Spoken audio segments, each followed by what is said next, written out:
Hey y'all, hey! So if you follow our Instagram, you know I just came back from a fabulous trip in Egypt and I spent a little bit of time in London as well.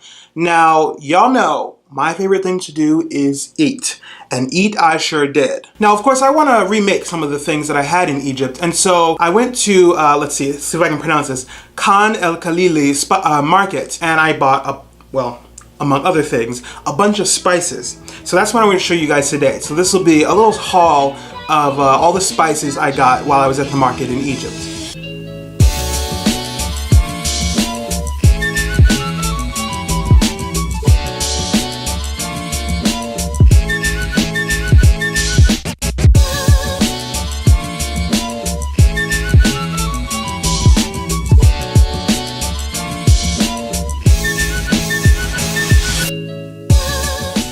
Now, all told, I spent maybe $35 for all these spices. Now, over here in America, it would probably be around $40, $50, $60 for all these spices, minus the saffron. That's right, I got a big bag of saffron. I'm not 100% sure it's real saffron. We're gonna do a little test and find out. Spoiler alert, it's not real saffron. We'll get back to whatever the hell this is later. But one way or another, it was still really cheap. So why don't we start with the sort of less exotic ones. Coriander seed. It smells wonderful and it smells a little more floral than the stuff you get here. Now I can't attest to how fresh the spices I got are and are not, but some of them seem to be a little bit fresher or at least a little bit different from the ones we have here. The coriander is one of them. It's got a little bit more of a heady floral aroma to it. And I use a lot of coriander, so I can definitely tell the difference here. Next up, black peppercorn. I go through a ton of this stuff. And as you can see, this peppercorn, it looks a little bit bigger and a little more wrinkled than the ones we get here. There's a bit of stem in here. So I'm wondering if that's just the way they process them differently in Egypt, or if that's an indicator of freshness or not. I got 2 bags of this. I got some cardamom. The pods are a little bit longer than what I'm used to seeing. It smells about the same, yep. So that's good, always good to have on hand. I use that pretty slowly, but surely I'll use it. Then we have some cinnamon. It smells much more fragrant than the sticks of cinnamon that you buy. Now I know there's 2 different kinds of cinnamon. I'm unfortunately not very well versed in them. I know one is a true cinnamon and the other is not. I think this is the kind that's not. It smells very, very strong. Also in the warm spice category, I got a bunch of nutmeg. And you can't really smell much in here. I'm gonna grate some up in a second and we'll see how it smells. This was really, really cheap. And nutmeg, whole nutmeg, is fairly hard to come by and pretty expensive when you can get it. Now, there's cumin. I use quite a lot of cumin. I love that smoky, rich flavor it gives things. This bag, well, only costs a couple of dollars and it'll last a good while. Now on to some of the more interesting things. This is a spice blend. Now here it's called baharat, but my guide pronounced it a little bit differently. Let's see if I can butcher the Arabic language. She had like a W sound. It was like baharat.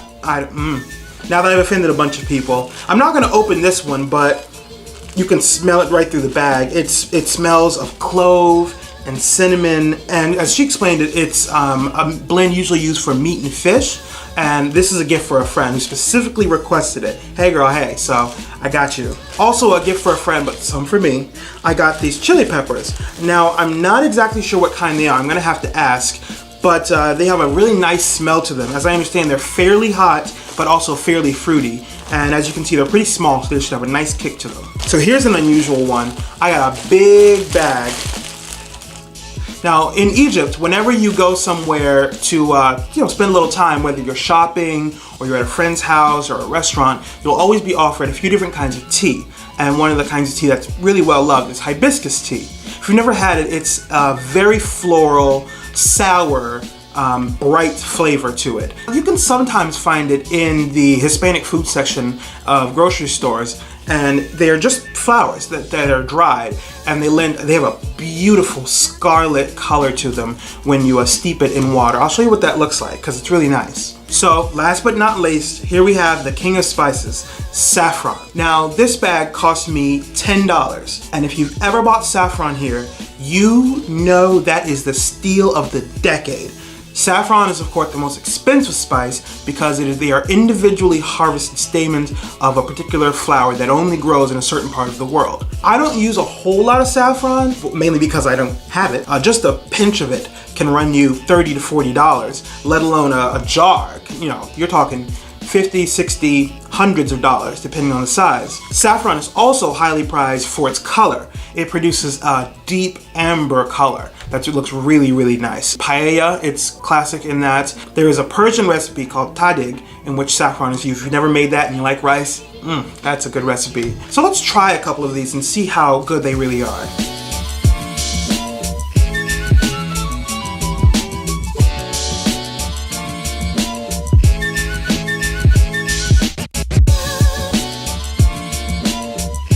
I picked up a couple other things, food related, I want to show you guys. The first is this gorgeous platter.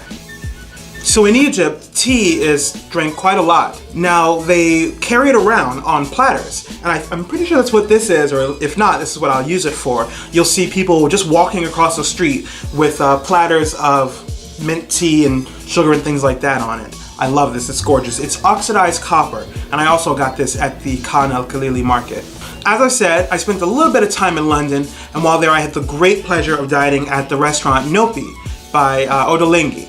It is fabulous. If you're ever in London, I sound like one of the men on film. If you're ever in London, you have to go. So while I was there, I picked up a cookbook, and look inside, it's autographed. Totally worth it. I love it. I've looked through three of the recipes in here. I had what has got to be the best dessert of my life there. It was a strawberry mess. It was like strawberry ice cream, or maybe it was gelato or sorbet with meringues, rose water, roses. It was good. I hope it's in here. I haven't finished looking through it, but this is going to be a new favorite of mine. So that's it. Hope you guys enjoyed this video. We're going to be getting back on track here. Let me know in the comments what your favorite spices are, and if you were to go to the Middle East, what kind of spices and things would you bring back? Alright, see y'all next time. Don't forget to subscribe. Bye.